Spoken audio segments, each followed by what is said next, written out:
Hello guys, today my special జంతికలు. మా అత్తయ్య జంతికలు చేస్తుందన్నమాట. సో దానికి కావాల్సిన పదార్థాలు శనగపప్పు, మినపప్పు, ఈ మూడు కలిపి మిల్లిలో ఆడించిన పిండి అనమాట అది. అండ్ అది ఒక బౌల్లో వేసుకొని ఒక పళ్ళెం అనమాట. ఇట్స్ మీన్స్ వాము, కారం సరిపడినంత, అండ్ సాల్ట్ కూడా వేసుకోవాలన్నమాట.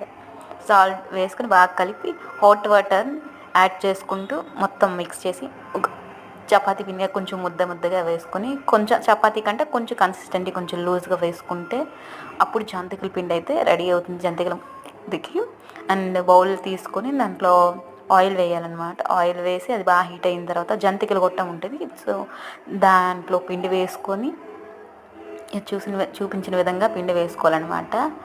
దాన్ని ఫుల్ అయ్యేలా వేసుకొని, అండ్ ఆయిల్ హీట్ అయిన తర్వాత అది కొంచెం మా అత్తయ్య దిష్టి కోసం తీసింది, వెంటనే అది తీసి బయటని పడేస్తుంది అనమాట. దాని మీద ఇంకా కంటిన్యూస్గా అలా వేసుకుంటూ ఉండడమే. ఇంకా ఆయిల్ హీట్ అయిన తర్వాత అది అటు సైడ్ ఇటు సైడ్ టర్న్ చేసుకుంటూ ఇలా బబుల్స్ కంటిన్యూగా ఆగిపోయిన తర్వాత ఒక బౌల్లో వేసుకుంటే మొత్తం జంతికలు ready. So please subscribe to my YouTube channel and thank you so much.